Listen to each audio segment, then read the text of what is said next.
Welcome everybody in the AI House, or should I say for tonight, in China, in Shenzhen.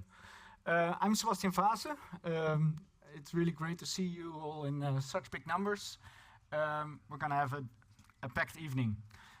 But before I introduce the first speaker, just wanted to tell you a little bit about why we do this. It was always my experience that most of the people that I talk to here in the ecosystem, it always struck me that we always fly to San Francisco, we use the Apple products, we read on TechCrunch what are the latest trends in the valley, and there's so much going on the other side as well in China.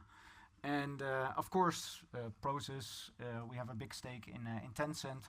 And through Tencent, we always get a little bit of a look under the hood, and it feels like, as a technologist like me, it feels like going into a candy store. But I always felt, oh my God, more people need to see this. And then, actually, for the first time this year, in collaboration with TechLeap, actually, we were able to bring 25 Dutch and European founders with us to give them a taste of what it's like there in the ecosystem. And we wanted to share more about that, to bring it across to a bigger group of people, starting here in this room. So very thankful for everybody that is here this evening. Now, our intent here is truly not to give an advertising of. This is not a China promo video. We often have OpenAI here. We often have Anthropic here. But the intent is more sort of to open up a window to the other side, because I think in this day and age when things are getting more polarized around us, my intent at least is to build bridges, to open windows, and to see the other side as well. Now, as this white Dutch guy, I cannot pretend to be an expert on China. I think if there's one thing that I learned from all my trips there, is that I will never fully understand and appreciate everything that's going on there. So actually, when I was starting to think about organizing this evening, I really wanted to make sure that we have a couple of local people there, especially Xiao. Xiao, please. So, truth to be told, Xiao, he's really our eyes and ears in China. Every time I talk to him, I learn so much. We just had like this week in China, and I think he knows everybody. He knows all these unicorn farms, all the robotics companies. So he really organized the whole program there for us. So I'm really grateful that you're here. So what do we have ahead of us? First, Xiao is going to do a little bit of a presentation. Oh, that's me. We can skip that. About the China ecosystem, really an introduction, a flavor. Then we're going to show a video of all the founders and the trip that we made there. We'll have a little bit of a panel discussion. And then I think it's really great that we have a couple of these Chinese neo labs with us as well. Although maybe Tencent I shouldn't call a neo lab, like one of the big AI teams from China, and Zai. Great to have you all here. So with that, Xiao, give it away. Thanks.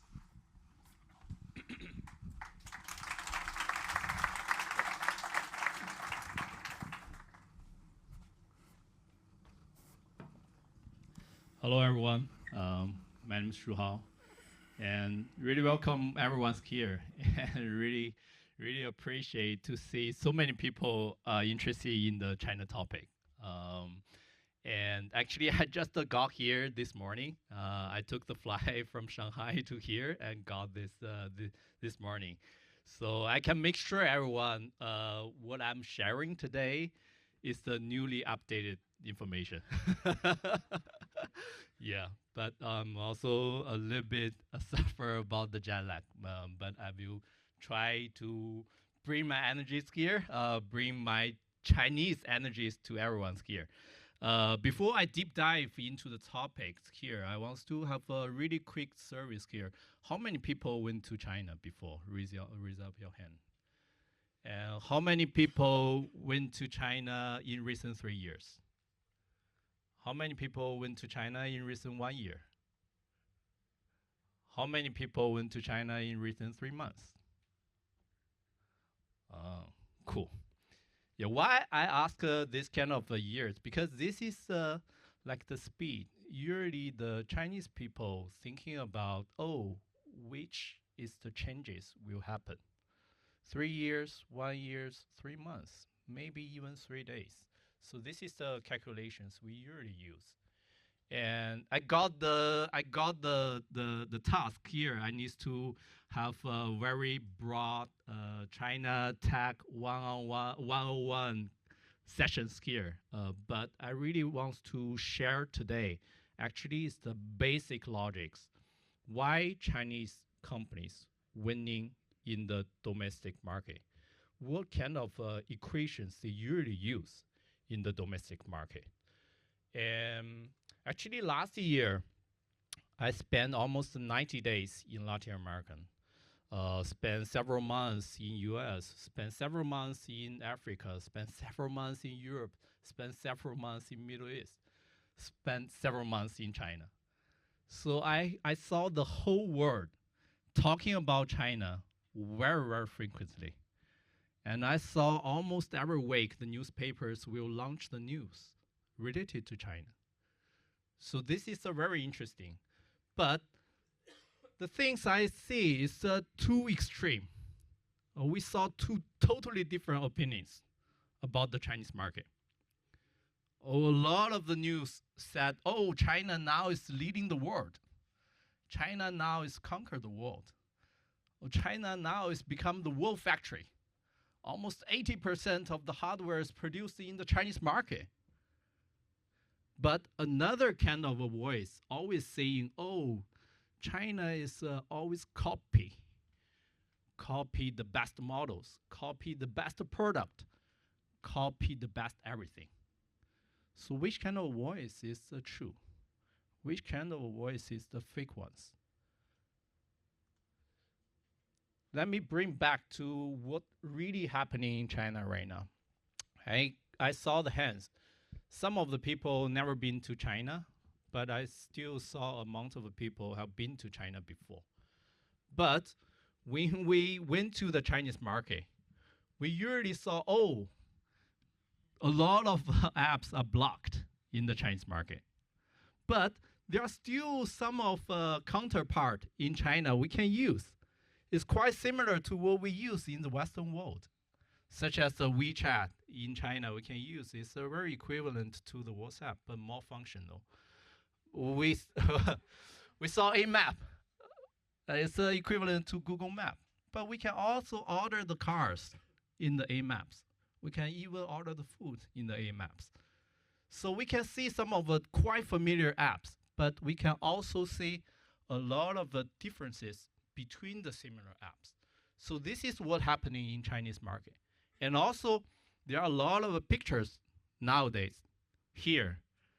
We can see a lot of them is happening right now in China. Let me share a few of scenarios here happening a lot in China. When you open the app, you saw almost 100 of the logos within one app. You saw almost 100 of the functions within one app. So this is truly happening in China. And not only WeChat, but also Alipay. And also the second picture is very interesting. Nowadays, if you went to the park, you always see, people who aged almost 85 years old. They do the live streaming. And also it's very interesting. You see, yesterday I walked in the Shanghai street. I saw almost 70-year-old people. It's watching like the robotic dogs on the street.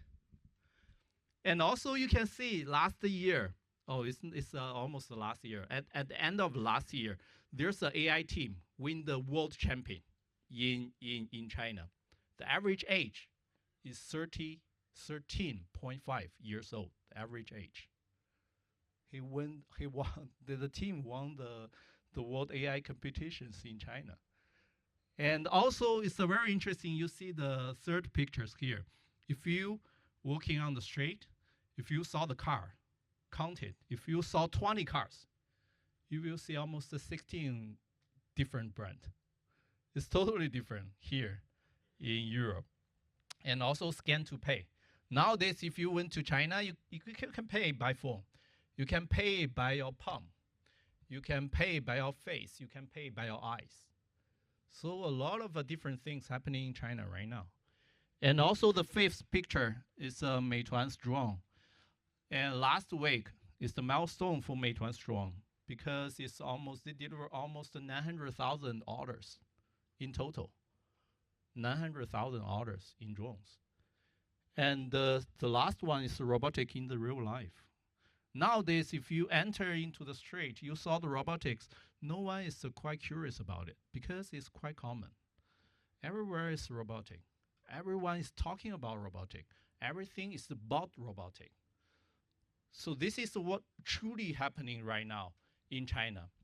And then so many people asking me, oh, do you think China is catching up the world? But from my perspective, actually this is kindly like the wrong questions because I think the different kind of a market, actually they're using the totally different kind of equations. In China, if you're talking about the companies, actually nowadays, a lot of them, the frequent word you hear actually is survival. A lot of the Chinese companies, when you ask them, you heard the first words is a survival. Why is survival? You saw a lot of the good things about the Chinese market, but you know, in the Chinese market, the longevity of the companies, the average years is 2 years old. The average longevity of a company in China is 2 years old. There are almost 7 million companies set up almost every year.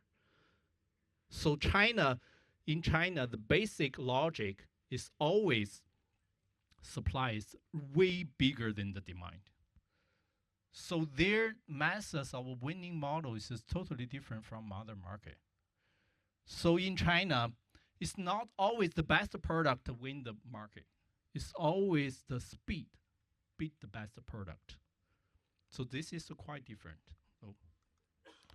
And also, if you're talking about the speed, in China, every company, they're using the weekly, the daily cycle, not the monthly, not the quarterly, not the yearly cycle. And also the government, they are not only the role to setting the policy, but also they are the players and the buyers and even the investors. And also in China, it's not usually the best technology find the problems, but actually it's the problems to find the good enough technologies. So this is the difference between the different kind of a market. And also, if I can leverage the Sam Altman's equations here, success is equal to idea plus product plus acquisition plus team and plus the luck. Actually, what he's talking about is the innovation, is the speed, is the foundation surrounding you. But if you're talking about the Chinese market, I will share today is the several of the principles we usually use in the Chinese market. The first is the ecosystem mindset. The second is the first mover traps. And the third is the speed, is the strategy. And the fourth is what kind of foundations we have in the market. The first, ecosystem mindset. If you're thinking about Chinese market, a lot of them coming the first word is the super app. In China, super apps is quite popular. It's almost every app is a super app. So this is the one example of the super apps in China. It's named as Alipay. It's the biggest fintech companies in China.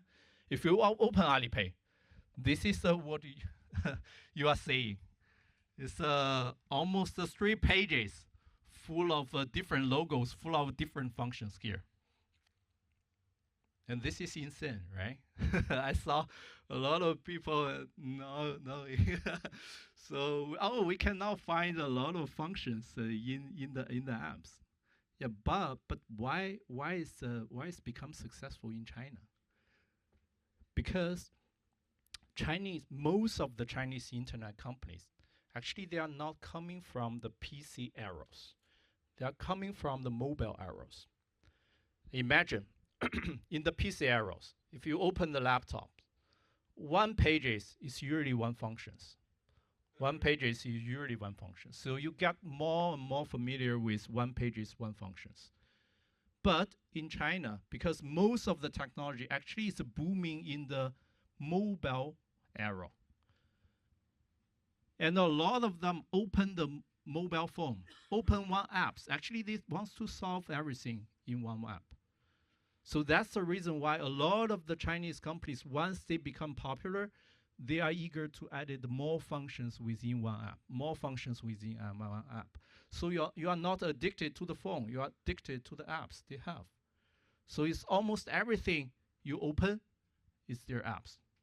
Yesterday, I opened my phone. I calculated what kind of percentage I use for each kind of apps. 23% of my time is spending on WeChat. It's the super apps in China. And 10% of my time is spending on Alipay. And 20% of my time is spending on TikTok. And then 15% of my time is spending on the right note. So all of them are the super apps. I addicted to several of the super apps. 4 to 5 of them solved my whole life. So this is what's happening in China. So when you're thinking about the super app, there are 3 major functions got quite popular for the super app. So this is the starting point of their super apps. Usually they're starting from the messaging apps. Usually they're starting from the payment apps. Usually they're starting from the e-commerce apps. The reason why they're coming from here is because most of the 3 functions actually is the high frequency functions. So if you want the super apps, the foundation of the super apps is the high frequency. And also each of the apps, actually they combine those 3 versions together. So such as if you imagine WhatsApp, oh, sorry, not WhatsApp, WeChat. They have the messaging, they have the payment. Also, you can buy the e-commerce within the apps. So this is the high frequency they have. So if you're thinking about the Chinese ecosystem mindset, usually what kind of a different ecosystem building ways they have. So they usually have 4 ways of building it. The first is a Swiss Army knife. It's like you open the apps, you got several functions and could solve your life problems. So the typical of these apps in China is Didi, is a Chinese Uber.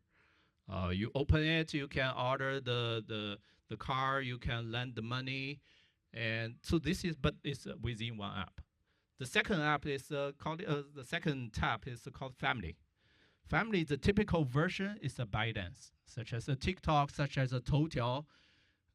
Actually, they are coming from the ByteDance family, and they share your data. They understand you at the basic level, at the foundation level, but you enter into the app from the different kind of entry point. And the third one is the host app. If you open the app, it's not only building by the internal versions, internal resources, but also building by the external resources. So the typical version of the apps is the Alipay. And the last one is the hub. You do not need to finish every cycles, every process within my ecosystem, but I become the only entry point of how you connect it with the customer. So this is the hub. So the typical of the hub is the WeChat. So you can see the different apps, actually they're using the different kind of logic to building the ecosystems here. But what is the mode of the ecosystem building? What is the foundation of the ecosystem building? Actually, for the Chinese companies, usually they believe the traffic, the data, the how deep I understand about the customer is the mode for the company to compete in the Chinese market. Imagine last year I speak with ride-hailing, the CEO within one leading tech companies in China.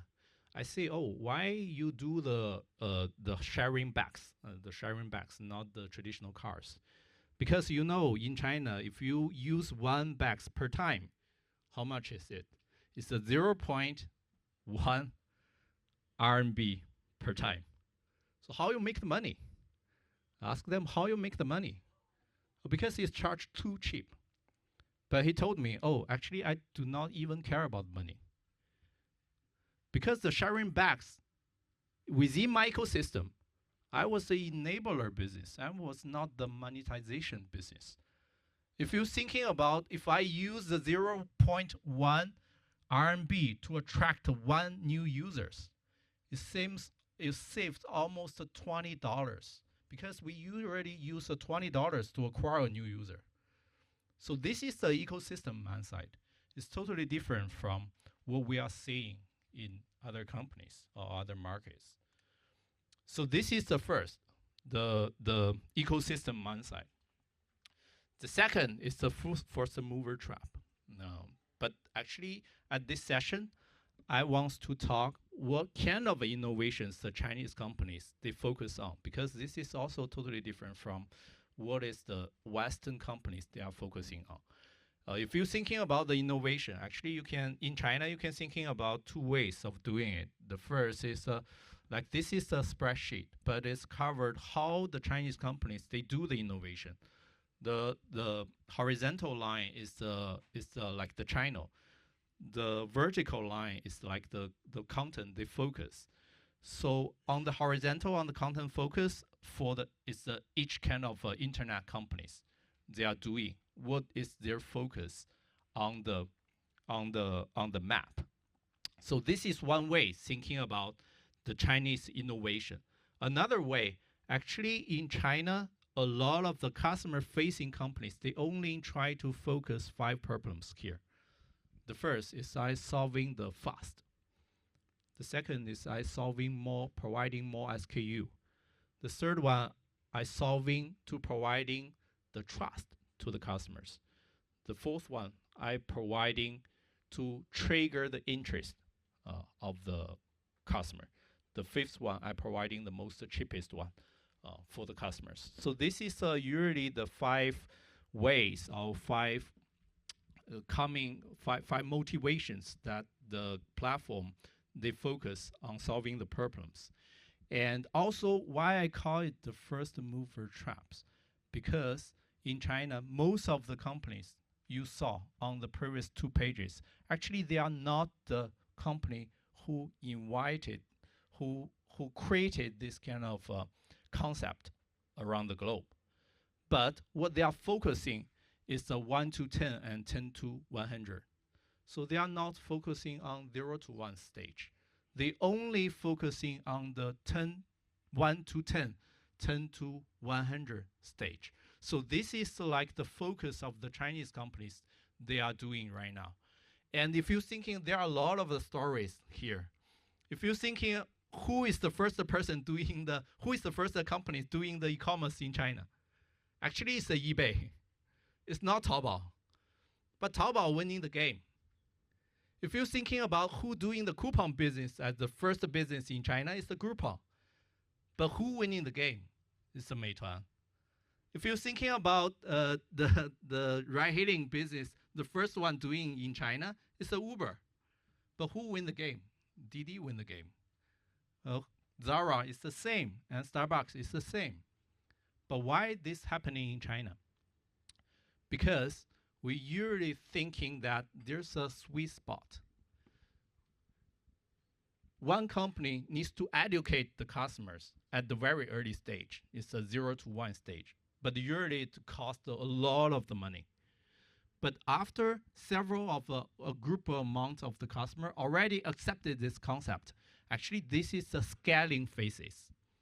So a lot of the companies, they're focusing on the scaling phases because they find this kind of phases has the best ROI, has the best return. So they put almost 90% doing the scaling phases, not the 0 to 1 stage. So this is called the first mover trap. So why this can be realized in Chinese market? The first is because, the Chinese market is a big market. The second is because the Chinese market has a lot of the foundations that enable the company to doing the scaling phases. And the third is like because a lot of them, when they created a lot of the models already existing in the market. And the fourth one is absolutely, this is a very, very important. It's the culture of the speed. And also, this is the third session I want to talk, the culture of the speed, because this is like the soul of the Chinese companies, the speeding part.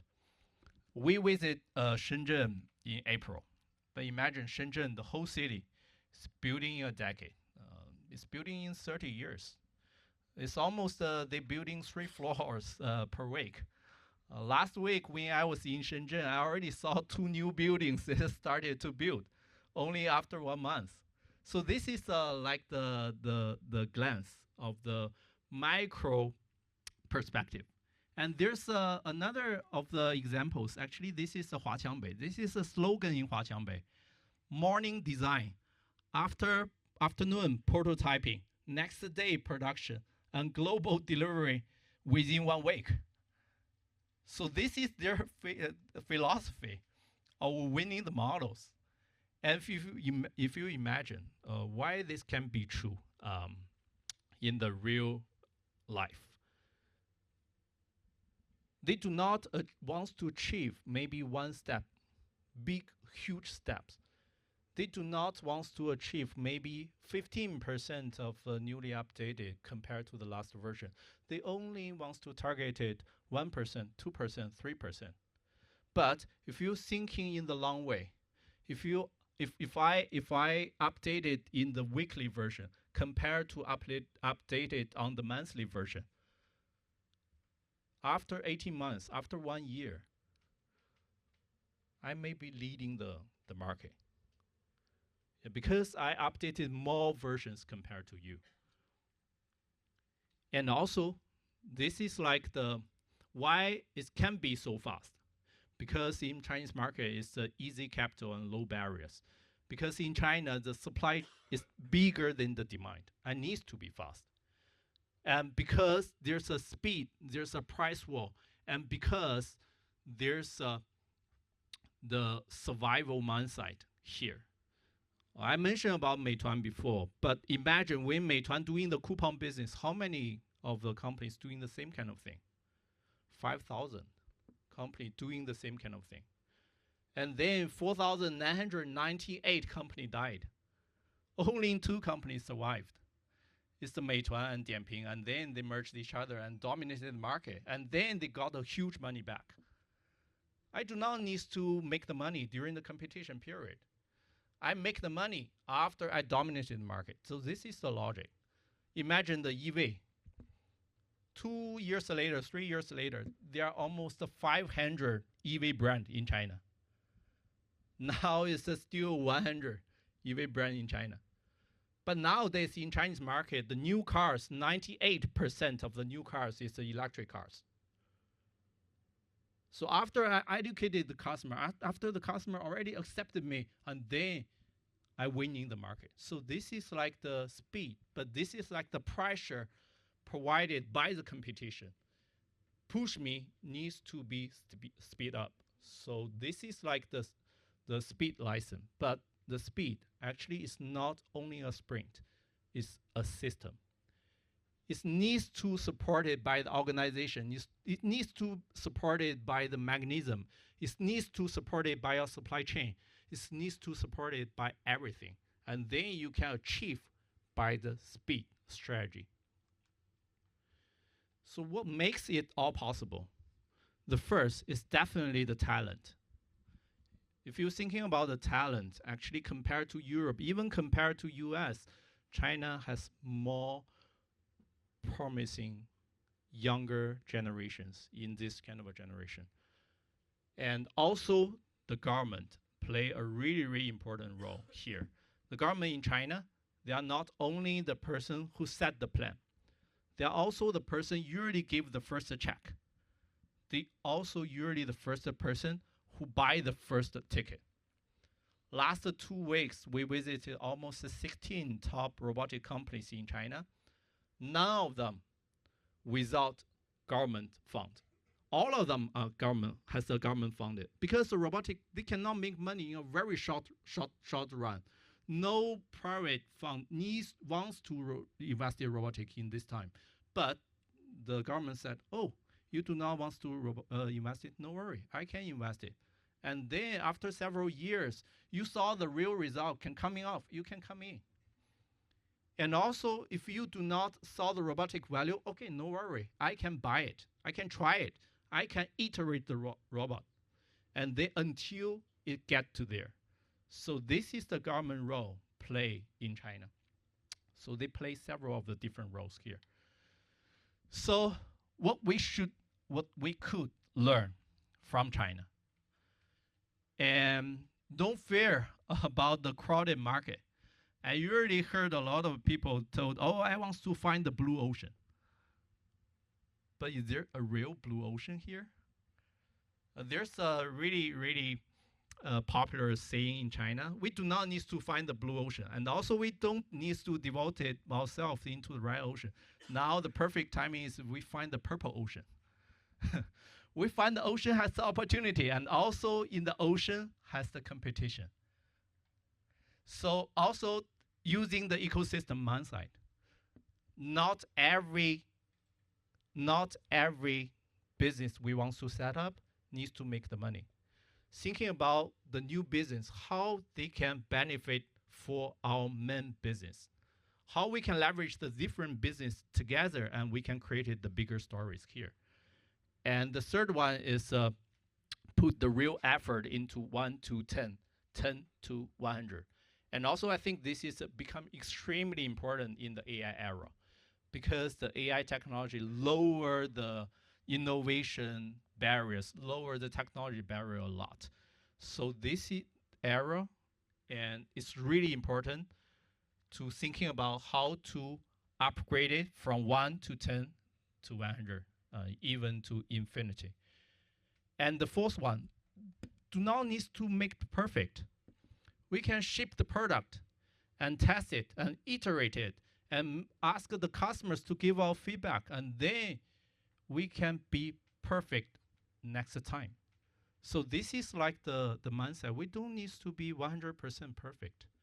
We only need to be acceptable perfect, and then ask the market to help us iterate. And the fifth one is starting from a real problems. We do not need to really obsessed with our technology. We need to be more focused on the market problems. So this is like what is our takeaway from the China technology landscape, and hope it will be useful to everyone.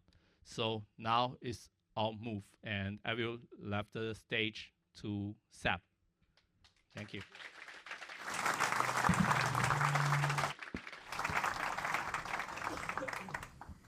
So every time he presents, I learn so much. He's going to stick around. So after all this, please grab him. He's soon going to fall asleep. So grab him while he's here. Look, the thing I would love to do is bring you all there and see it, smell it. Unfortunately, with these flight tickets nowadays, that would not have been possible. So we took a smaller group. Together with TechLeap, we invited 25 entrepreneurs from here, the Netherlands, but also other countries in Europe and in LATAM, by the way, to see and to taste and to smell what it's like in China. But we wanted to tell everybody what it's like. So we actually brought a film crew as well, and we're going to premiere the movie here. It's a short video. It's going to be on YouTube now as well. Yeah, enjoy, see what it's like.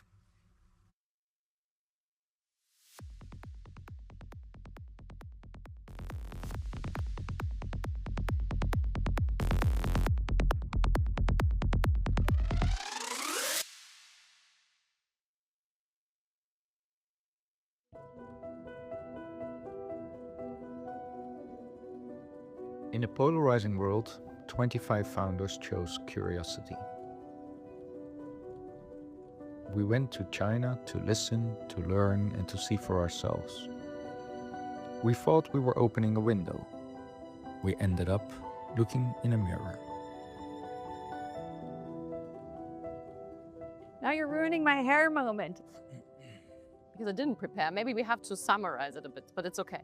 You have a napkin or something? I'm dripping. I see many, many cameras. Welcome to China. Welcome to Shenzhen. Welcome.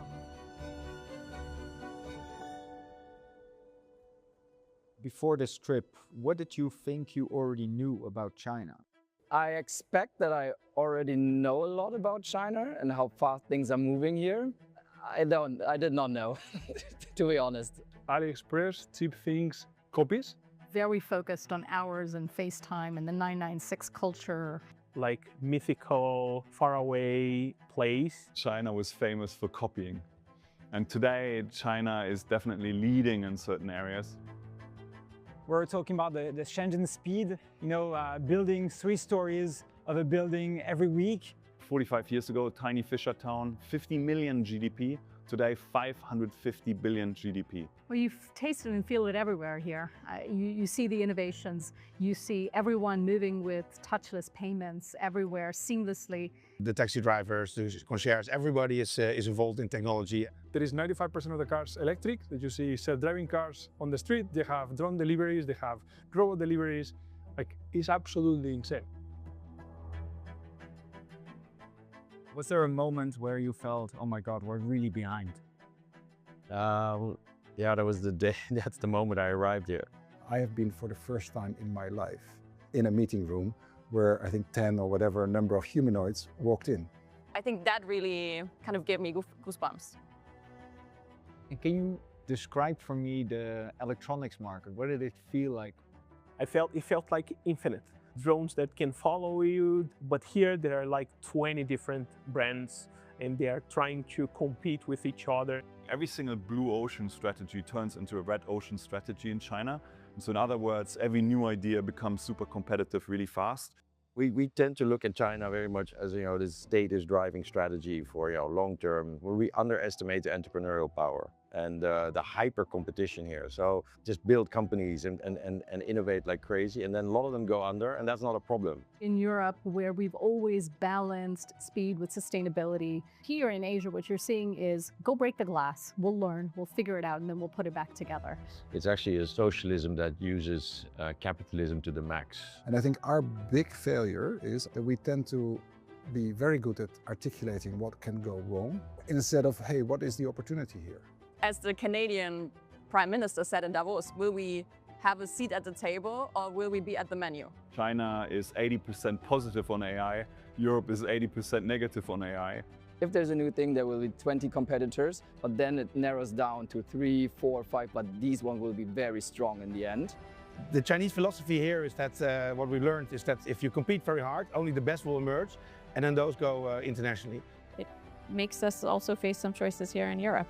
China has the capability to win anywhere in the world, but the rest of us need to make a choice. Do we want cheap, fast, efficient, and great quality, which they've gotten to be, or are we going to choose a different path? Here in China, every single person I talk to is talking about agents. Who cares about the model? Models are exchangeable. You have to build the agent layer.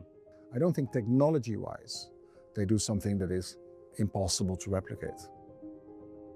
What is Fresh Hippo? What was special about it?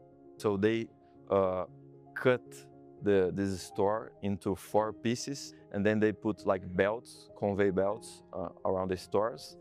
So they can do like one order with a lot of people at the same time. They push super hard with the open source models, and that's a thing that I've learned a lot, how important it is to be able to host your models and provide the inference to a lower cost and all the modes that this creates. So what's the first thing you do when you get back to your desk and fine-tuning open source models? So in China, the way products and services are brought to market is there's a problem identified, we're bringing it to market. It moves really fast and iteratively.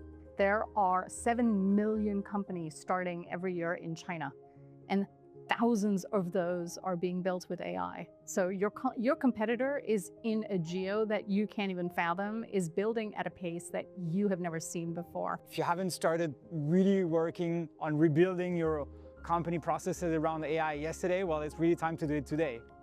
Daphne asked me twice, there and in the bus earlier, how are you guys at Prosus thinking about bringing along the rest of the society, right, of the community? They teach all the children about AI. The elderly people know exactly how to work Alipay. It's not just the hard-driving tech bros, it's a broader societal thing. They're very curious, I think, as a people. Yeah. Open to new things, to new technology. I think so too. It's about the density of intelligence, the density of talent, but I think what this is really all about is the density of ambition. The normal Chinese person or family is earning $4,000 a year. However, if I get a computer science degree, I get $40,000. And so that ambition, that hunger is just absolutely off the scale. And it's no longer the aspiration of people to work for a foreign company. Now the aspiration is to work for one of the biggest Chinese companies. It was mind-opening to me what you and Prosus did. You invited, I think, 30 or so outsiders to that meeting. That in itself is a fantastic step forward. To open up, to put the windows open and to hear new things. We should do the same. There are rarely moments where I think I'm in a room and I'm like kind of history is now happening. It's like one moment in history where I probably am like, I don't know, 50 years old and I will look back and I will be like, I heard that first at the Prosus Summit. I have a big Japanese investor, and so I'll tell you a secret, but they invited me to go to see Sam Altman. And Prosus at the same time asked me to come to China. And I'm so glad I did, because you just feel like you live in the future here in China. There's so much more innovation at scale here. And that's also the value of the ecosystem of Prosus that you have developed over time, and that global perspective. And in these fields, let's say front runners that are of outstanding quality, and bringing them together is something that no single country can do. Nothing comes close to actually being on the ground and having the conversations with the people and understanding how and why they build the products that they do, because it goes far beyond any headline that you see in the news today, which is always polarizing. And yet there's so much to learn from each other, and there's more commonality in some of the problems we're trying to solve.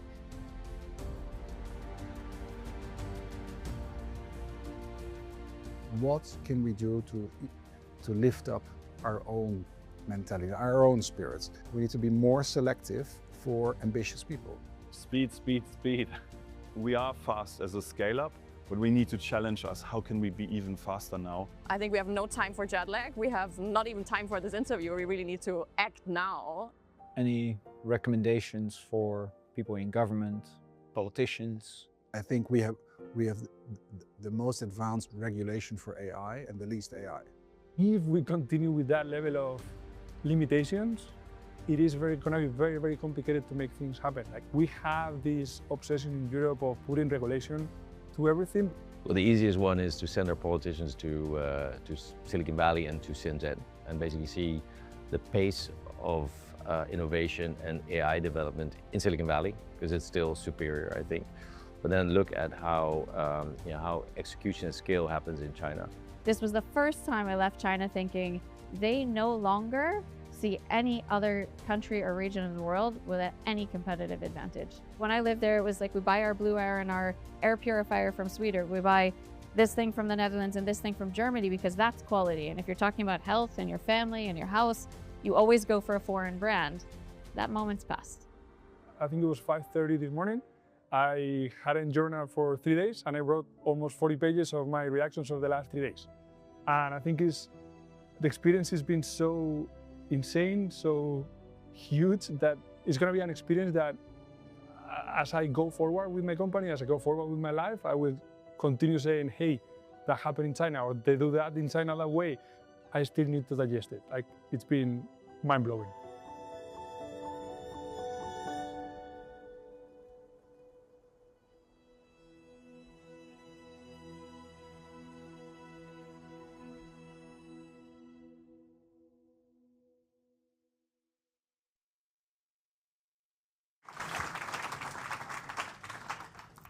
How about that dramatic ending?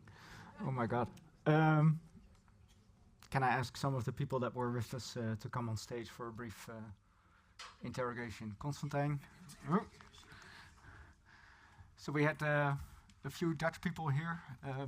Let me see. Yeah, Constantijn from TechLeap, of course, welcome. Joris from Picnic. Anne-Willem from... oh, she's here in time, fantastic. Video, welcome, welcome. Oh. I think this is also a little bit of a reunion. Nice and warm, yeah. My God. Any quick reactions to the video? Was it like it was or different? Anne-Willem? Yeah, I think I need to get a new shirt, but no, it's very nice to see the reactions and nicely put together. I'm looking forward to also seeing this on TikTok in very shorts, because I don't know anybody can watch a movie that long anymore. Now you're here, locked up. I forced you. Vidya. Honestly, I loved watching that video because it woke me up again. It's been a month since we got back from China, and this kind of just fires me up even more, because sometimes you come back into the water that you are swimming in every day and you lose and you forget. And so I honestly loved watching that because I'm even more fired up now. Fantastic. Jos, do you want to comment? What I wanted to say is actually the presentation before was like a schematic version of everything we were saying. So I just said every time I saw the next slide, I thought, yeah, right. So if people see that for the first time, I think, yeah, well, that's actually, it was, I think, a very good graphic and wordly display of what is really going on in China. Yeah. So there's nothing like being there, right? Yeah, it's being there, but also you see it, but you can't really comprehend it as a strategy. And we look at China through a certain lens, and I think we do see a bit of a rosy picture, because the state is not only a player in the economic sense, of course, the state is a player in the political sense, and in many other ways. But if you look at industrial policy and how the demand side is stimulated as fast as the supply side, and how the state actually does procure and does allow for hyper competition to the detriment of many companies, because we are too soft. They are much more capitalistic than we are, and unforgiving about companies basically going under, and we tend to want to protect and subsidize, and so you see much less of that. Yeah. Joris, for you, if I recall correctly, like this was your third time to China, Yes. is that right? Yes. So compared to the last time, like what had changed? What struck you most about how different it was? Well, my first time was in 2008. And in 2008, it's not so long ago, let's say a bit more than 15 years or so, many companies that are now leading companies didn't exist. There was, I think, no WeChat, if I'm not mistaken. And JD.com was something like 360buy.com or something like that. Oh, good memory. And what I find impressive is that when I was there for the first time, I was impressed by the scale, by the scale of the plans, or the ambition, the largeness, and etc. And what I've come to appreciate over time and underestimated at that time is the value of the compounded iteration speed. So they've come a lot further. By then, they were sort of similar companies that you could see also in America, in a way. And now they've far outcompeted, out-innovated what we're doing in the West. Yeah. Just to get back to what you said earlier about like this, government. Also, that was a big learning for me. I always felt it was like very government, top-down, etc. But how competitive and how capitalist actually this society is at the entrepreneurial level. As a builder of a tech ecosystem, is there something you would love to see here more, or like what can we take from it as Europeans? Well, I think one of the points is overproduction, right? And then I think that was very well stated in the slide. It's about velocity and velocity and overproduction. And then basically, once you have overproduction, a lot of consolidation needs to happen, or you have to have markets you can sell to. I think Europeans are not like that. We try to be efficient. We are efficient with capital. We are efficient in the number of companies we build. Most of them have to be successful. So this kind of wastefulness and abundance, we're just not very aware, open to. So I don't really know how to implement that in Europe. So we usually tend to look to the US, which is very wasteful with capital. So they can actually fund a next wave. And we saw, I mean, there's the 0 to 1, which is extremely capital intensive, but they're able to do it. And I thought this was actually quite interesting to see, very smart, and letting the Americans do the 0, or Silicon Valley, it's not the whole of America, but it's Silicon Valley, do the 0 to 1, and then capitalizing on that. And that we could actually do as well. But we also want to do the 0 to 1, but without capital, and that's really difficult. Video. I think you said it in the video as well, right? You told European founders to be paranoid.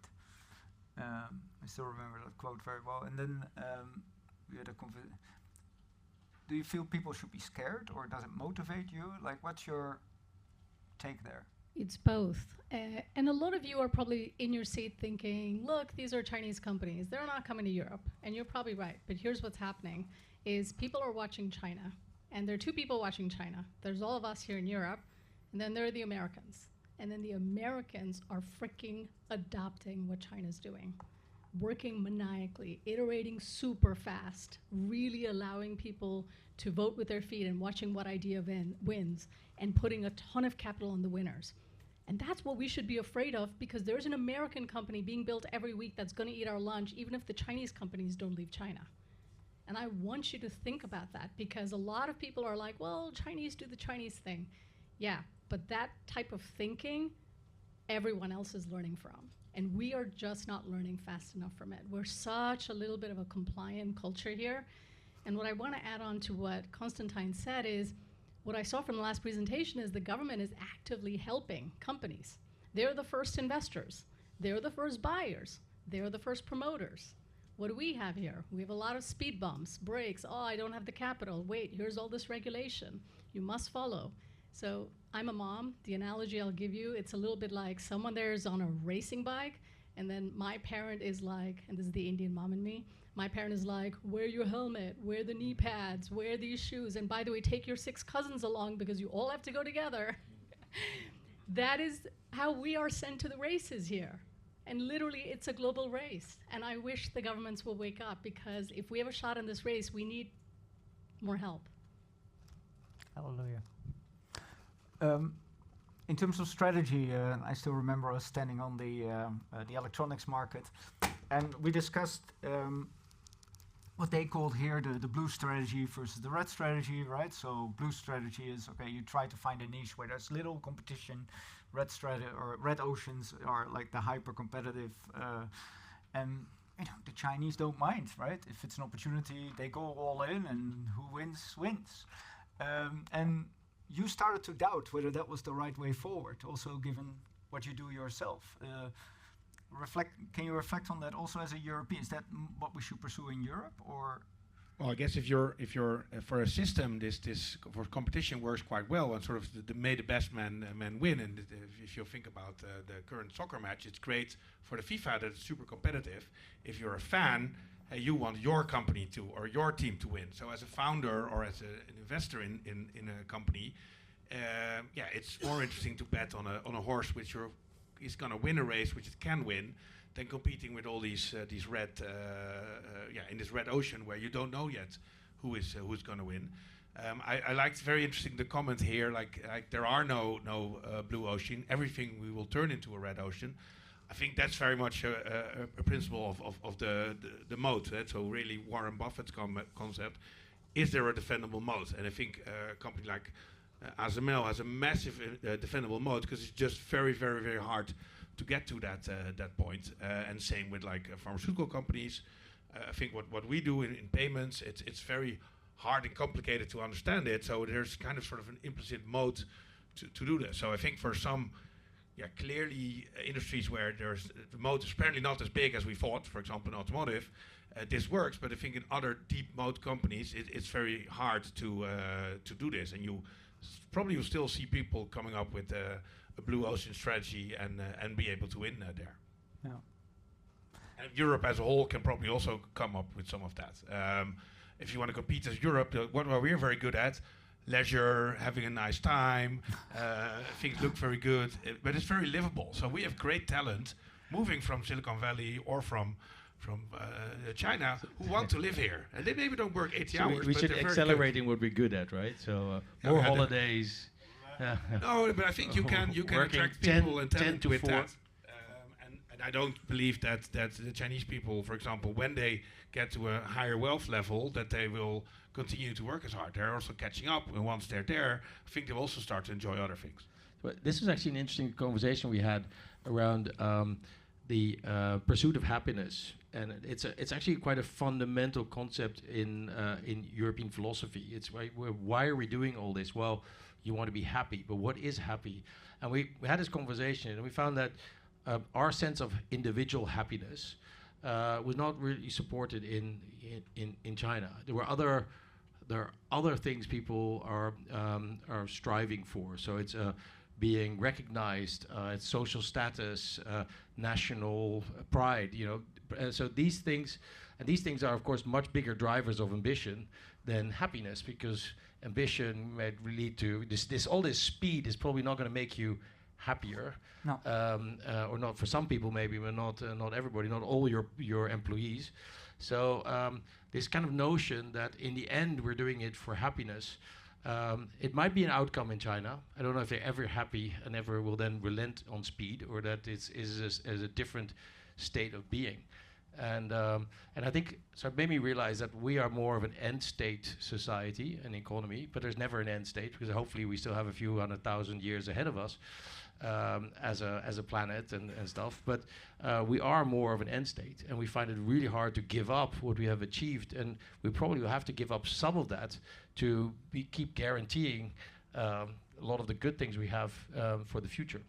That's my quote of the evening. We're the end state society. No, but I do think there's some things that can help us operate in this environment, right? We have the innovators in the US. We have the speedy executors in China. I don't know if you recall this. We had this presentation about the Chinese founders, and part of the reasons. Sorry. They were really young, for sure, but also the founder teams. I don't know if you remember this. It was about how they're all like tight-knit friends from university. Like, I'm very generalizing here. And it's this group that usually stays together for a very long time and makes the company very big. And because they know each other from the bar, they can communicate very speedily as well. I'm super generalizing, but I think maybe as a result, they also find it hard to internationalize, right? Or to hire other professionals in the team. I think we as Europeans are actually pretty good, right? It's much more or less about friends. It's more about, okay, what have you done? What's on your CV? Can I use you in my company? And we are much better across cultures. So I hope we're not just a society for the past, but hopefully also the society for true globalization. We nailed the DE&I. The question is, do we have the speed and the hunger? Yeah. Do we? But I think your point is actually quite a good one. Is that expanding into Europe is difficult. I talked to someone from Volkswagen and said, "Well, I was just at BYD, and good luck." And he said, "Well, there are all kinds of other structures, how lease companies work and what the licensing are, blah, blah, blah. And these Chinese companies could have been here already a long time, but they find it really hard to understand these structures, how to service their customers here. And so there are modes that we don't see. They're not modes in terms of cost and quality, but they're in other things. And he actually brought up this point, is that they find it really hard to expand here, to bring the same culture here.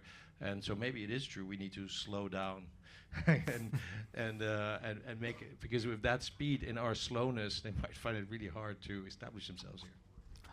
That's not a reality, of course. Joris, in the video as well. Sorry, did you want to? No, I don't want to say we should slow down. I think we have a great asset in Europe and in a global competition for talent, and that is the quality of life. So I think you can use that to attract smart people and bright people and young people who want to work and want to contribute here, and not put them in sort of Silicon Valley or Shenzhen grinder and only work and have your kids raised by your grandparents.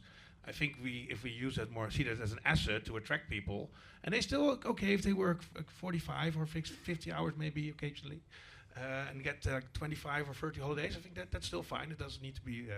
Vijay is laughing. One of my favorite quotes, yours, is we have the best regulation of AI, the least AI. Ouch. Yeah. But before I say something about that, what strikes me most, if we're into learning, I think we're into learning here today, then I think it's most interesting to learn what they do better than we, and not so much where we are also better or where they are not so good. Because the really interesting points is where we can learn, where we can sort of pull ourselves a little bit up. So I don't look at China as it is, massively better everything, but there are really interesting things. Now, for me, the most impressive, overarching observation that I was left with when I sort of left China and all these impressions is the way they approach innovation. Innovation that's generally available to all of us. They didn't invent AI or something like that, or they did not invent the core principles of an EV, an electric vehicle, but they did have a specific approach to it. And the approach that I sensed most is that in general they think sort of, what can we do with this, whatever new technology? Well, our sort of common approach is, gee, what can go wrong? And we sort of put a bit to what you said also a little bit earlier. And in AI, that's very, very visible, I think. In Europe, we're super concerned about all the privacy and all the other, legitimate concerns, and focus on that, and have, as a result, massive regulation and barriers and stuff that is going to protect us from failure, but not going to lead us to any type of innovation. I remember one presentation by JD about I think the head of product, or I don't know what he was, and what I really liked about how they launch a new product, and I think you can apply that to a lot of things that are happening in China. So it's basically taking it apart, really understanding the customer, and then trying to standardize that. And so they come these standard operating protocols. But you can do that with any technology that comes out in the West. And we tend to set it apart as like, oh, they're copying us, they're stealing us. And that's the kind of frame that we put on it. But what you actually, and that's why I like the presentation, it's the ecosystem in a place like Shenzhen that you can drop any new technology in, and they'll rip it apart, they will see what it does, and then they will standardize it and improve it, and then improve it so that you can scale it massively, industrialize it and scale it, and export it, and do that at such a velocity that it's really hard to beat. So we put a lot of emphasis on the idea. US puts a lot of emphasis on the 0 to 1, and China puts a lot of emphasis, we saw, to the 1 to 10 to 100. And you could literally see that, and but it's also rigor. It is real rigor how you take a product and how you can scale that to the rest of the world. And we don't really have that muscle anymore. But it's not state-induced. That is something that we can do. I mean, it's what you can do at Prosus, you can do it and we're seeing that some of the companies in Europe do the same thing. We're now seeing, I don't fully agree with you that we have the worst AI. I think we have some really exciting AI companies. We were in London last week, and we were with Encore and with 11 Labs and those companies, super cool companies also in the chips and in the equipment, also in the Netherlands. So across the AI stack, we do have some really interesting concepts, but it's the speed that we lack, the speed and the growth, and we can't focus on capital, but it's more than capital, it's execution. And that is, if we can start focusing on that, then I think Europe has a fighting chance, and we can have our nice living and our Aperol spritz on the terrace when it's nice weather. Friday afternoon drinks. And if I can sort of add a little bit to that, it's also not too late in many of these industries. The path from a humanoid that is now sort of dancing on the stage and that I find incredibly impressive, to a humanoid that's actually doing something useful is still many, many years. And there's many, many years that we can, jump into that train. Same is true for AI and so on and so forth. And so the software required for that actually in Europe, we're leading in it. Anyway, so I think the impression is clear. We can talk about this for ages, and I think this is part of the beauty of the trips like this, no matter where you go, China, and I think it's also this discussion, like it's not just that you go there to discover what China is all about, but it reflects on you. It reflects on, what can we learn, what can we do better, and there's so much to learn here. Thank you very much for joining on this trip.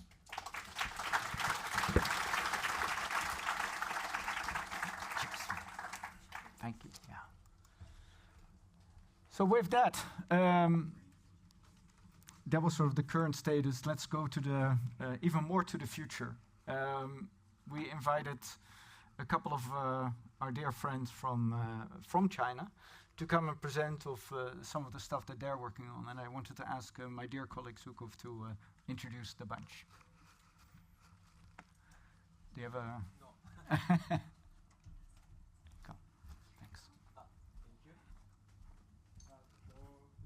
Who don't know me, I think almost everybody here. I'm Zhipu from Prosus AI. So me and my team are training the large commerce model, LCM. So you can think LCM as just like ChatGPT is trained on what people write on internet. LCM is trained on what people buy across our commerce platforms in Prosus. So it learns how people make their decisions. It learns how people buy, what makes the things interesting, how to promote, how to recommend, and how to empower the search. And the good thing is it's only trained on the proprietary data. So it's trained on our data, so we can create a big competitive advantage and create a kind of single layer of intelligence for our companies, and that can help to all Prosus companies. But in a nutshell, LCM is an open source LLM. That's why we are very closely following the open source LLM developments. And frankly, nowadays, the best models are actually coming from China. There are some good models coming from Europe, like Mistral, but most of the models actually we train are coming from China. And when we went there, when we were in China with this group, we and a couple of people, we wanted to visit these labs and we wanted to see really what's going on, what is triggering that. I mean, these models are not just copycat models. There's a lot of innovation in them. Actually, many new techniques are also embedded in those models. So we wanted to see the ecosystem powering those models. And we visited a couple of labs, we talked to founders, and they are very open, You can go there, you can sit with them, you can discuss, and they actually tell you everything. You can see what it takes to build this synergy.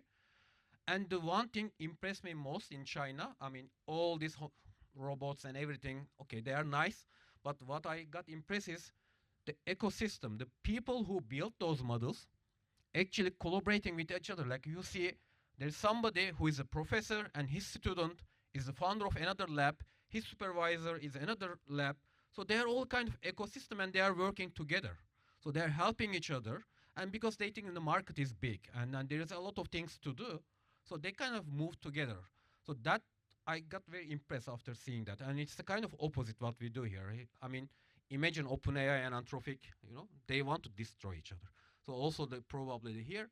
And instead of me actually describing, I wanted to invite these people here and then hear the stories from them. And luckily we have two good teams training those models. The first one is ZAI.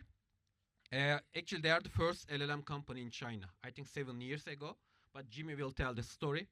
So he is here now to share the story of the GLM and their lab.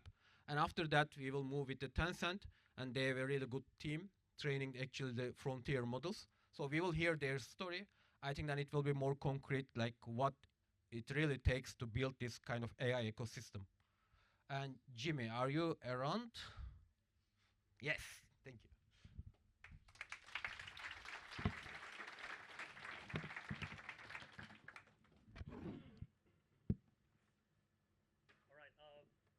All right. Thank you very much, Zokol, for your invitation. And actually, it's my honor to represent ZAI. It's actually our first time as a debut to actually introduce our company to the large European AI community. And before I actually start, just a quick poll, like how many of you actually heard about ZAI before?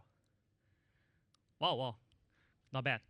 And how much of you actually learned our Chinese company names called Zhipu? Wow, impressive. So Zhipu is a Chinese name. It's actually direct translation is like intelligence for all, right? And then how many of you actually heard about GLM, like the model we built? Well, quite a many, right? So today, I hope after my introduction and like telling about some story that our philosophy of building our GLM models, that you can walk away with more takeaway on what the models we're building, and hopefully you can try more with our model in your work and in your life. So I think the whole thing is about like what we're thinking is like to build an 8-hour model, and what does that mean, right? Let me go through this with you together. And a little bit introduction about myself. So this is Jimmy. I'm from ZI International, and I joined this company 2 years ago with the mission to actually bring GLM to the world. So for the past 2 years, I'm spending a lot of time in Singapore, in Kuala Lumpur. I'm bringing this technology to our friends and partnerships, to this region, and very happy to be here to explore with you guys. So a little bit about our company, right? So we're actually operating mainly in China, headquartered in Beijing, and we have a branch in Singapore, Malaysia. We're also have some little presence in Middle East, and right now we have 800 people, and actually most of them are R&D.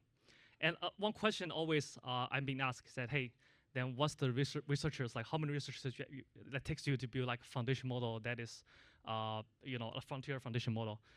And actually, but the team that actually builds the core research is actually less than what you think. It's definitely less than 100. But we're building a really good model, and we're seeing adoption of our models worldwide. Developers like 400,000. We're also having like 5 million registered users on our platform to use GLM for their work.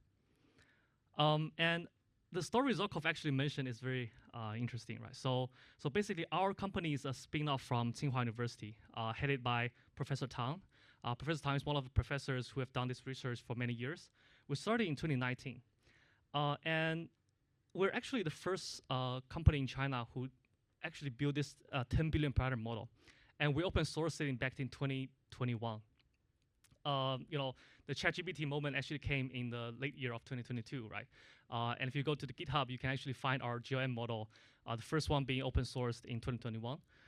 So we're actually the first believer in building these large models. We believe in the general capabilities of these models to be powerful enough to serve all the industries and people to use. And back to the time, we were also doing a lot of frontier research. We actually tried to train like 1,000 billion parameter models in 2022. Can you imagine in that time, like the model that is that huge that we're training already? And we're also building the chat application after like only 5 months after ChatGPT came. So the speed is also in our blood, just like when Shu Hao mentioned about how we do innovation and all the technology.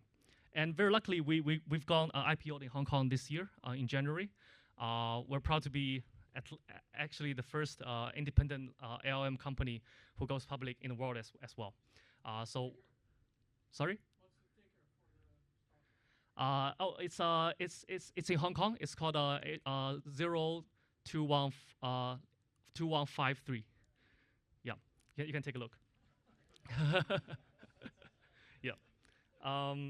And we've just launched our 5.1 series this year, and we're proud to be one of the most capable models that are being open sourced to the societies. And I'll lead you through the way.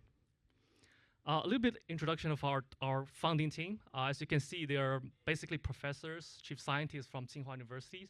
And if you heard of Kimi, the founder of Kimi, Yang Zhiling, is actually also from the lab, from the KG lab. It's actually the knowledge engineering group. So we're like a bunch of researchers from the Tsinghua labs, and we build this technology together. So the mission of our company is actually what we say that teach machines to think like humans. And we hope this technology can be a reliable intelligence to benefit the humanity. And it's very like a Chinese culture, right? So we're like the Confucius way, like we teach the machines, but we're not hoping them to replace us, but we can use it in a reliable way. And you know, this spirit actually start from day one. The first model we built, the 10 billion parameter model, we're open sourcing it until now, right? All of our flagship models. So why we're thinking about building an 8-hour model, right? Actually, before the middle of last year, when people talk about AI, they're still thinking, oh, this is a technology that can help me to write my email, right? To also complete something, and that's all. That's all the thing that AI can do. But starting from the middle of last year, we're actually seeing the trend that, oh, AI can actually do more, right? Instead of just helping you to write your email, write your documents, we're having this agent shift that, like how AI can actually help us to do the work.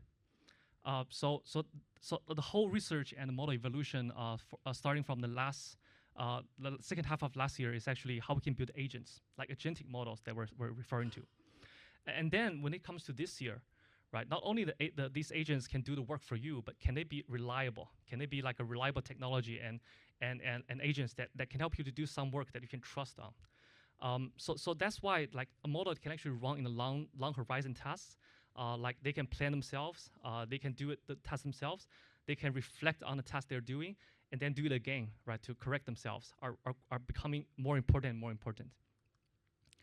So our research basically set a goal, saying that, okay, the North Star for us to build the model is actually build a model that can run 8 hours without human in the loop and deliver something for you. And we're proud that the model that we're shifting today can actually do it. I'll give you something later. So it's worth mentioning about the DeepSeek moment, right? Everyone is probably know DeepSeek. And why that's important for the philosophy of how Chinese AI labs is developing model is because it basically redefined the scaling law, right? Before DeepSeek moment, all the like American companies, they're saying, hey, let's just scale the parameter of the model, scale the compute we use it, and scale the data we use to train a model, right? So the three components that take us to build a frontier AI model. However, when DeepSeek open sourced and also published their R1 model, it basically tells the whole world that, okay, there's actually another way to actually scale, which is to find a better way to do the compute, right? So R1 basically introduced us that beyond scaling the data, the compute, the parameters, another way to scale is that we can let the model to think before it actually give you the answer.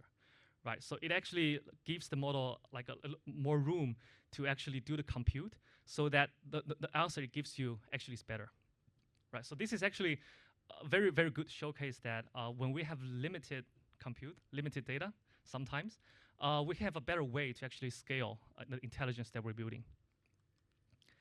So the reasoning model basically tells us, okay, the model can be smarter and smarter in the way it answers to you.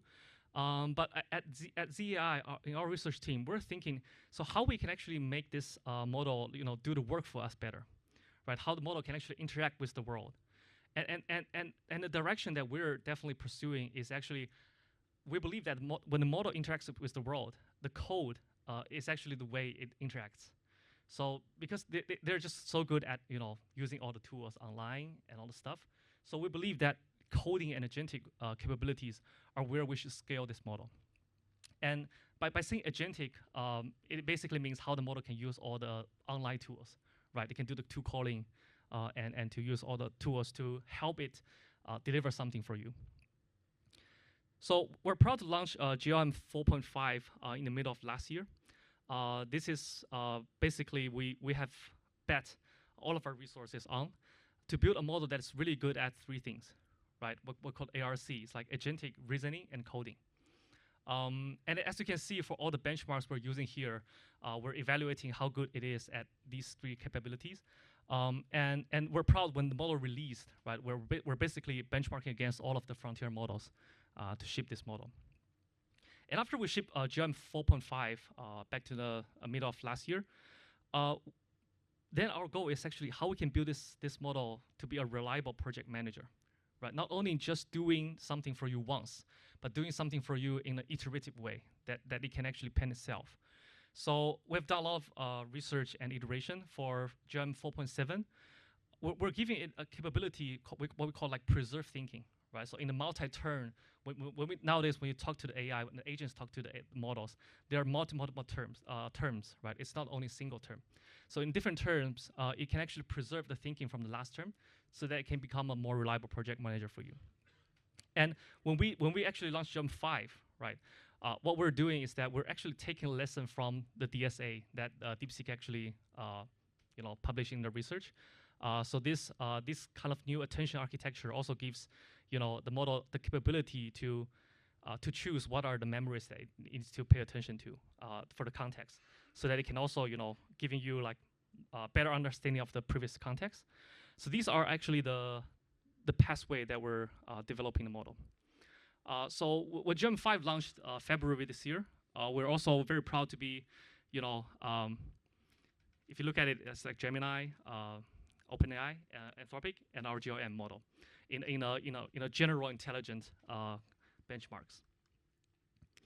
So with Gem 5, we already have seen this model to be very capable in doing all of this work, but the way forward is that how can the model actually get deeper and deeper to deliver something that is more complex to like complex task, right? So we're believing that instead of the model itself becoming like more comprehensive, there's also another way that we can let the model to do it multiple terms, and in each term it can go deeper for you to build the things. So here is one of the very interesting illustration on end goal. So for Gem 5.1, we gave it a task, right? So please build me like a vector search system, and your goal, the goal for this agent or for this model is actually to take more requests at a time for this database system. And as you can see from the beginning, the first version it built maybe it can only take around like 3,000 QPS. And however, when the model goes into the project and think itself term by term, right? After 600 iterations, this model can actually build like increase the TPS of this system from 3,000 to like 21,000 plus. So this is like what long horizon tasks really amazing is that for each turn, the model will reflect itself and build something better for you in the next.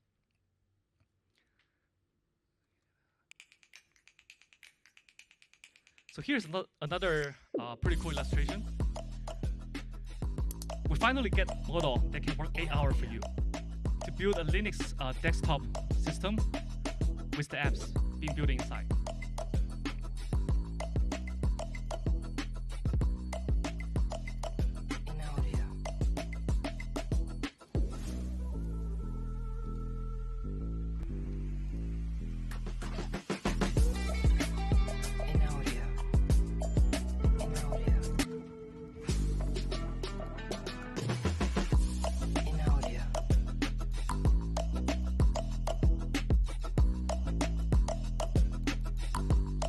It also has the browser.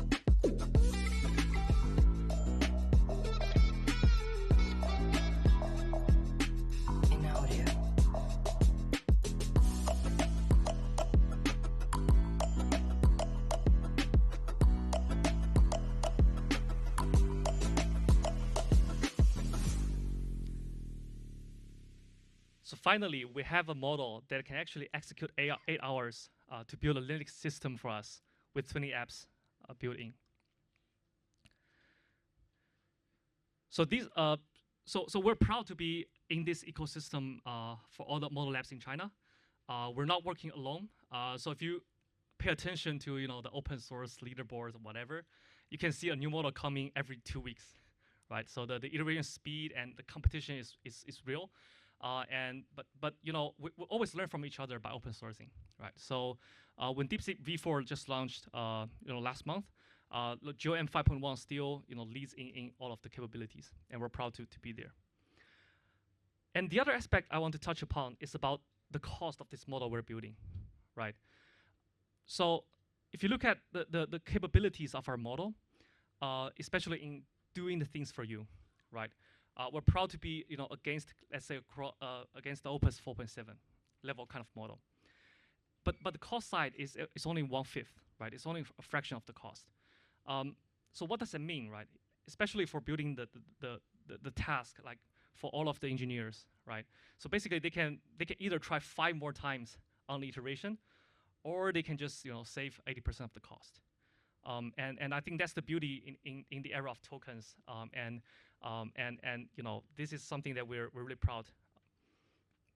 And for 5.1, right, one of the aspect that we still feel not there is that it's about the context support. So 5.1 was a model that can support up to 200,000 contexts. For those of you not that technical, like the context length basically means how capable this model can refer to the previous conversations. But now here comes the GM 5.2. We just launched GM 5.2 through the weekend. So we're also very proud to launch GM 5.2 here at this event. And let me tell you some story, like interesting story about our launch of GM 5.2. Actually, internally, we were planning to launch it sometime next week. But the thing is, on Saturday morning, when the team woke up, they found out, oh, some frontier model is not, accessible anymore. And we said, okay, this is a good time for us to launch something. And over the weekend, we took like less than 20 hours to actually launch GM 5.2 to all of our users on our coding plans. And that's through the weekend time. Like the order comes from leadership in Saturday, and the thing goes online on Sunday. Yeah, and we have a really good response from the developer community on our model, and we're proud of it. And we expect the API and open ways to be launched, in sometime this week as well. And what good about it is that it finally supports 1 million contexts, and which means in the long horizon task it can deliver better in all means. So that's our journey of building, actually from 2021, from our first 10 billion parameter model. And then to building the agentic models, that is GM 4 series, and finally to today the 5 series. So besides just building a model, we are also thinking about what's the commercial value of building this model. And so beginning of this year, we actually is a strong believer in this equation, right? So we believe that the AGI business value is actually equals to the intelligence ceiling, which means how intelligent this model can be, times the token consumption. So we're building also like our MaaS, collaborating with Tencent Cloud to have the token factory, right? So we believe that the more token that you use times the intelligence, that is already a factor, with also the economic conversion rate. That means how good is your harness, right? How good the agents can actually deliver the things within your workflows. So throughout the years, we're not only building this frontier technology and open sourcing it, we're actually serving a lot of enterprises, both in China and global. So we're hoping to work with more kind of use cases to drive this adoption on our technology. And one of the the major adoption is definitely in the coding agent, and we've seen this trend that just like the merge of Codex with the GPT, right? So ChatGPT. So the coding agent is definitely becoming the general agent that everyone will use. So the agent will use code to talk with the computer, talk with the web, talk with all the tools they can use, and we just talk to the coding agent, and it can deliver all the things for us. So we're proud to have GEM 5 to be the models that are being supported across many mainstream coding agents. We also built our own called Z Code. And later I can show you a quick demo on that. And we're also collaborating with Tencent very closely with WorkBuddy. And this is one of the fastest growing product in China that people use in their work and to code. And we're proud that GEM 5 is one of the most popular chosen model by the users. So it's not by default. It's like users can choose which model they want to use. And even though GEM 5 can consume a lot of tokens, but they still choose to use it. So this is the last slide that I want to illustrate a little bit. So for ZAI, we're a strong believer in that the AGI should come in a sovereign way, right? So people talk about sovereign AI a lot. Like Jensen have its own definition on the 5-layer of AI, right? The 5-layer cake. So for ZI, we're building on top of the model, and our philosophy is always to stay open. And we're even open, not only open to weights. Some of our work that we've done is that we're open to help others to build on top of our models. So we are actually a strong believer in, building this technology together with the ecosystem and serve all of the usage. Right. Very happy to be here and also very happy to stay connected with all of the communities here. So I hope the story that I present can leave you some kind of keywords. First of all, like we're a company founded, 7 years ago. We're not just, some copycat after ChatGPT time, right? We're building this and open source it. It's traceable on GitHub before actually ChatGPT moment. And second is that we have iterated to GEM 5.2. It's a very capable model, and it's Opus level model. And we hope you can try it. And third is that we're open source. And now we're actually MIT open weights. It's the best license you can get for open weights. And we hope everyone can build on top of our models, use it, and even fine tune it. And lastly, right, this is like a long journey, right? We've built it from for like 6 years ahead, and we'll continue building it and ship the best model to the world, right? And to end my presentation, this is like an ad hoc theme. So Zokov gave me an idea that I should demo our model in a way. Yeah, and usually demos can fail. So I hope this one works. So just before my presentation, I gave like a simple task to it, right? I say, hey, Gem 5.2, can you just build me like a illustration that illustrates the vibrant AI tech community in Amsterdam with some kind of style, right? So basically, it shipped me this website in 6 minutes, and this is actually too easy for it, right? It's like an easy task. So, but I just want to show you the quality and the aesthetics and reliability it can actually ship within the 6 minutes. And I'm happy to also find our Prosus AI hub on it as well. Where is it? Oh, AI House. It's here. So I'm not 100% satisfied with it. So I gave it another prompt. I said, hey, can you make it like interactive with a 3D object in the middle to showcase all the companies that it has researched here, right? So it took another 13 minutes to deliver its job. And what I got is actually an improved version where you see like very, very good interactive front end to be here, right? So when I change the company's intro, it has a very good illustration, right? So yeah, this is a little demo that you can just build in one prompt. So I guess this is actually a very easy task for it, but it's happening in our own organization. So now we all use AI to build our illustrations. We talk to our agents to get all the information from our company. We have like a centralized agent in every group chat we have, and it will summarize all the daily and weekly brief to our bosses, basically. So it saves my time to write to get the notes. So yeah, so I hope everyone can be enjoying our open models, and happy to be here to share with you. Yeah.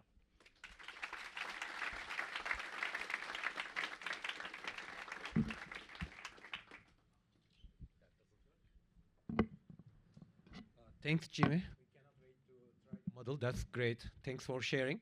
We have one more guest, and as a majority stakeholder, we are proud to present also Tencent. They are doing great job with the AI. They have a new team now with the top talent, and they are going to release, I think, in no time, a really good frontier model. We already see the steps, and we are already collaborating with them very closely. I think Fred, who is that? Fred. Welcome.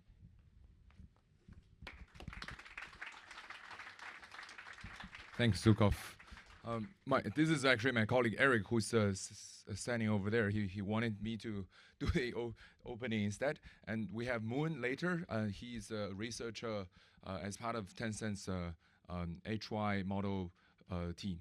So me, I'm general manager for Tencent Cloud, based out of Europe. So I'm really gonna quickly give you an introduction of what Tencent is and some of the things we do, and really leave the time for Moon to dissect what HY is doing and all that exciting stuff. So I read a tweet or an article very recently by Satya Nadella from Microsoft. He said something like, a frontier model without an ecosystem is unstable. I don't know how much you guys agree or do not agree with that statement, but Tencent is a company of ecosystem, and we're building great AI capabilities, and we also have an open ecosystem that welcomes collaboration with all AI tools or AI large language models, including our friends at Z.AI, DeepSeek, etc. Right? So very quickly about Tencent. Tencent is one of the largest tech companies in the world. Actually, we have a social media platform called WeChat. Probably more of you have heard of. We're also in video gaming, in content business, so lots of the internet side of things. And the department I represent is Tencent Cloud. We're a global hyperscaler with a footprint everywhere. Of course, now AI has become an important part of our business. One thing unique about Tencent, I think one thing that we've been spending a lot of attention on is to build the right tools for people to use AI, for enterprises to use AI. And whenever Tencent thinks about a problem, we don't think about numbers in millions, we think about in billions. So a platform like WeChat with 1.3 billion active users every day, whenever we roll out a AI feature, we need to think about what does it mean for the users? What does it mean for the actors on the ecosystem, meaning, for example, the mini program owners? And also, what does it mean on the infrastructure from a cloud perspective, GPU perspective, and of course, from a cost perspective? So this is why our experience in scaling AI applications gave us a unique perspective. And that perspective includes, apart from all the cool stuff on LLM frontier development, also how to harness these AIs, how to make AI accessible for all users, enterprise users, and your day-to-day internet users, young people who are savvy to AI, and also people who are less savvy to AI but should not be left behind in the wave of AI development. Some of, I think, thanks to Jimmy, he's shown the Work Buddy tool just now. Think about this. This is an enterprise, or actually you can use it for personal use as well. A tool, a software that basically is your co-pilot for the day, for all your daily work, for all your enterprise work. And one of the cool thing about it is, in addition to being able to do all these things, it can connect to your WeChat, which is basically everyone's main tool for life and work in China. And it connects to all the enterprise tools you might be using, like Tencent Meeting, like Tencent Docs, and all the other tools that are there. The other thing is, if you look at the menu of the Work Buddy, you will find 20 plus different models. Same model with different, same models from the same lab with different versions, labs from China and also from US. And the users have the freedom of using it. With a little caveat, behind each of the model, the company will actually also tell you what cost coefficient you will have. So if you're using GLM, what's the coefficient? If you choose to use Claude, or you choose to use DeepSeek, you choose to use HY, what is the cost coefficient? So in the end, we cannot only look at performance without looking at the cost, and we also need to make sure we have the right model for each of the costs. Each of the tasks. So a little bit about our Tencent's way of thinking about AI. And again, going back to the ecosystem concept, Tencent's been a long investor and researcher in AI. From the old days of machine learning, computer vision, language processing, etc. But when it comes to generative AI, we felt up until probably mid last year, the whole world, including China, including everywhere else, are looking for the method, the right way of using these tools, and how to find the right application scenario or ways of application of AI models. And now we believe we're entering the second half. But it's not the second half of game 7 of the finals. It's the second half of the first game, or the game that we know of, right? And in the second half, we believe the question shifts to how to define the right problems, how to find the right problem solved, and solve it with the right tool at the right cost. One thing we do pride ourselves at Tencent is that a little bit similar to, I would say, Microsoft or Google, we have a very large ecosystem from the cloud infrastructure to the platform layer, to the model layer, then to the platform and software layer. So whenever we think about doing AI innovations, we would think from a end-to-end perspective, from hardware to models, tokens, and then to different software applications. So now, shifting from climbing the leaderboard, I mean, still important the leaderboards, to solving real product problem. And this is the problem statement that we currently have for Tencent's Hunyuan model. Because whatever innovations, whatever breakthroughs they make, they need to think about how this is going to help Weixin or WeChat, which has 1.3 billion users. How is it going to help Yuanbao, which is our chatbot, again with more than 100 million users. And how it's going to help the Tencent's video gaming business, which has millions and probably hundreds of millions of players worldwide. So without further ado, I'm going to welcome my colleague Moon Zheng. He's over there. So he's a top researcher, a core researcher in Tencent's Hunyuan lab. He's published several well-recognized papers in large language models, in memory management, and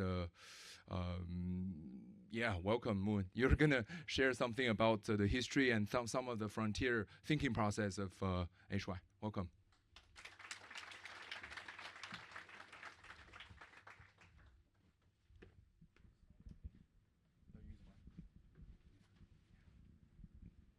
Thanks. Hello, everyone. I'm a researcher from the Tencent Hunyuan team, and now let's walk you through what we have built. We have built the high-sum preview model. It is the first model came out of our rebuild infrastructure. So we call this model the first step in rebuilding the high model. So it is a MOE model. It's same as the cloud or the GPT, and I will give you some key numbers of this model. The first one is it has the total parameter 295 billions, and the activate 21 billions, and it supports up to 256,000 of the context lengths. And it's also a fused model.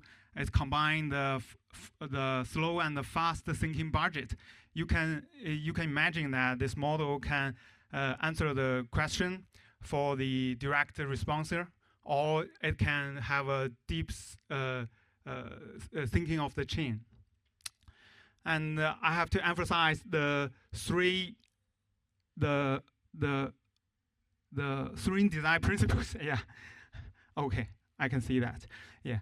I have to emphasize the three design principles of our model. And it guides the entire effort. The first one is we want an all-at-once model. In my opinion, we don't need a model that aids the math, but struggle with two use. So we build a model across the board all at once, such as reasoning, instruction following, to use, and so on. And the second one is we are very important to the evaluation. And we have walked away from the open benchmark or the open leaderboard because it is easy to game. And we will want to perform our model on the real product, on the in the real scenarios and for the real user. And the third one is we want to co-design with our product. And it is make sure that every decision of our architecture can translate into the cost efficiency and the user experience gain. So let's talk about the evaluation.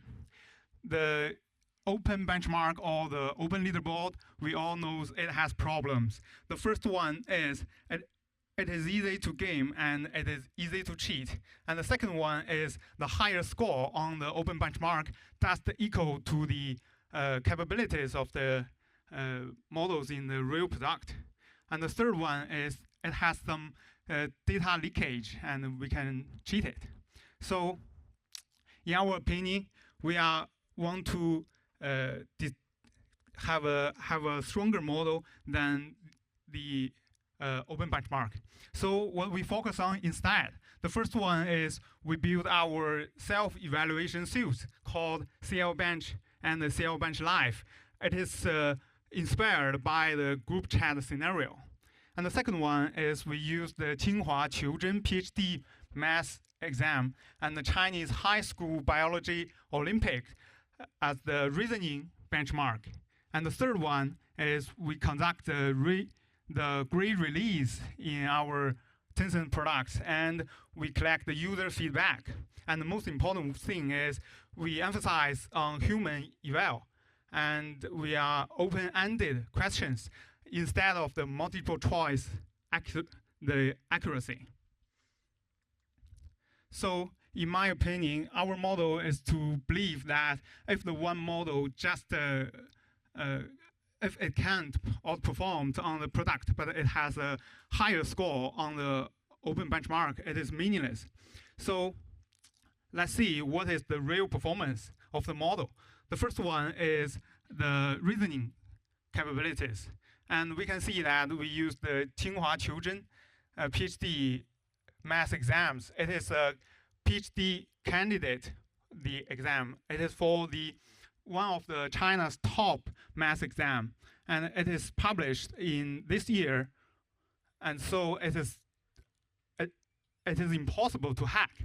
And the second one is we use the Chinese Biology Olympic Games, and we can see that our high-sum preview model achieved the top score of the domestic models. And the second one is agent and code. We can see that in the agent and code, we run our model on the SWE bench verified, and it is a software engineer scenarios. And the second one is the terminal bench. It is about the terminal operations. And so we can also use the information retrieval tasks such as browse-com and wide search. So, and the third one is long context. Our model supports up to 2,056 thousands of the contexts. It's not just a needle at a high stake. It is a real long context, such as the CL bench.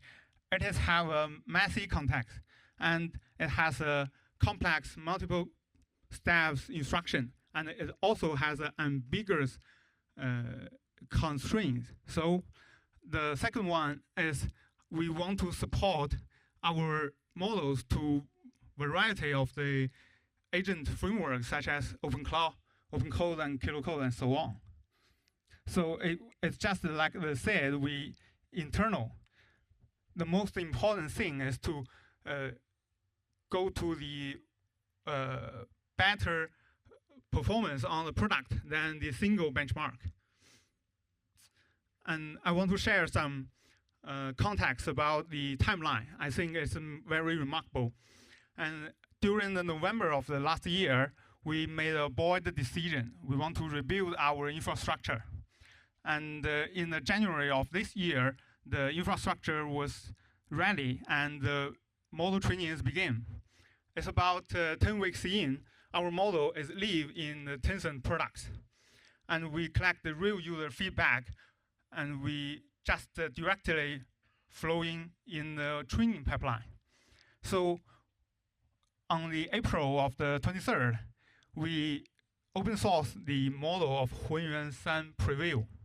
And we can see that the curve of the performance is rapidly grows, and it is the fastest improvement we have ever achieved.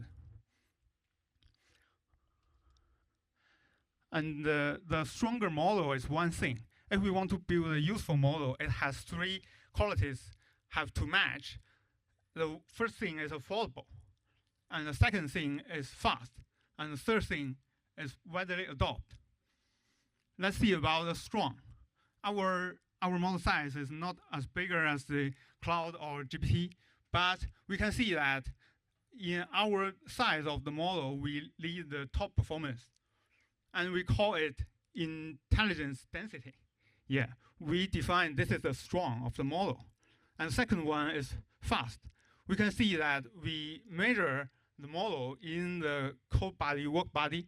We can find that the first token latency reduced to 54%. And it's also 47 reduction to end-to-end response, and the success rate up to 99%. And third one is the affordable. Our price on our Tencent Cloud Token Hub, we can see that it is very cheap, and we also have our token plan. The token plan is 28 RMB per month. As you see, transfer into the US dollar, you can divide it by 7. And the last one is the adoption. We can see that from the open source of our model, we gain the OpenRouter weekly on the top 1 rankings, and it remains 3 weeks. And it is 10 times than the previous generation. So I will hold on a moment for the OpenRouter data. I think it is a very important story.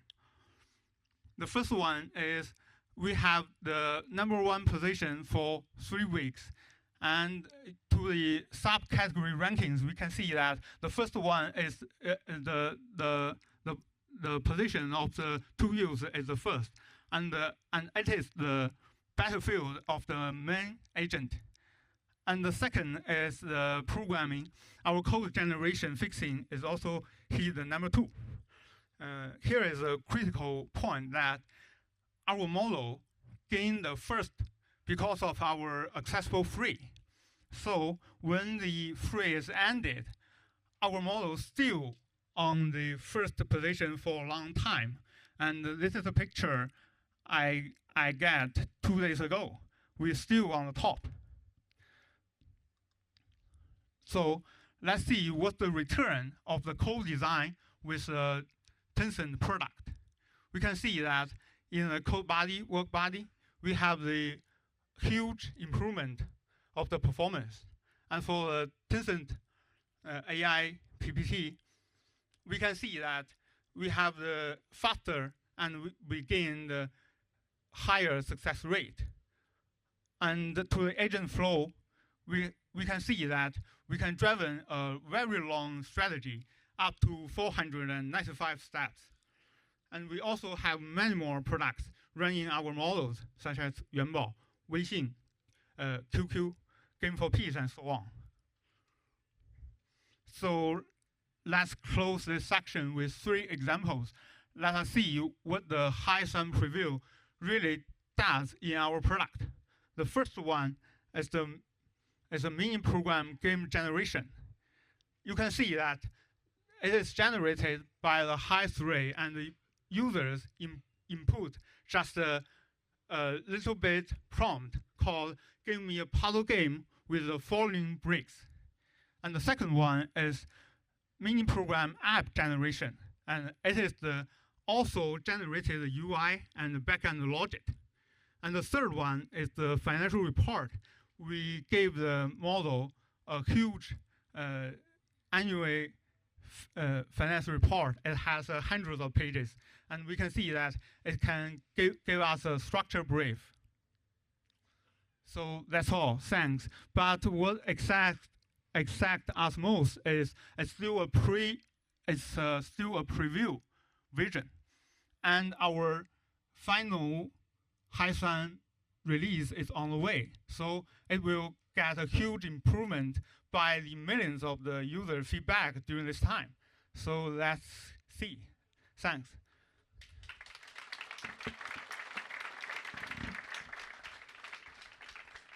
Thank you. So for the non-technical people in the room, including myself, look, we people like Zukov do a lot. Like we try to deploy AI in everything we do. We occasionally use for the most advanced task the most advanced models from the US, but actually it's becoming quite costly for us as well. So we actually deploy a lot of these Chinese and but also Mistral European open source models for the more mundane tasks. What we notice is like these models are getting better and better and better fast, and in certain tasks they even do better. So yeah, all I wanted to encourage you is maybe try it out yourself as well. It's saving us a lot of money. Thank you all for coming. I hope this was a little bit of an inspiration, a little bit of a journey into this new world on the other side and this other frontier of AI. Thank you for sticking with us. I know it's quite warm. Maybe join me for a drink next door and see you soon. Thank you.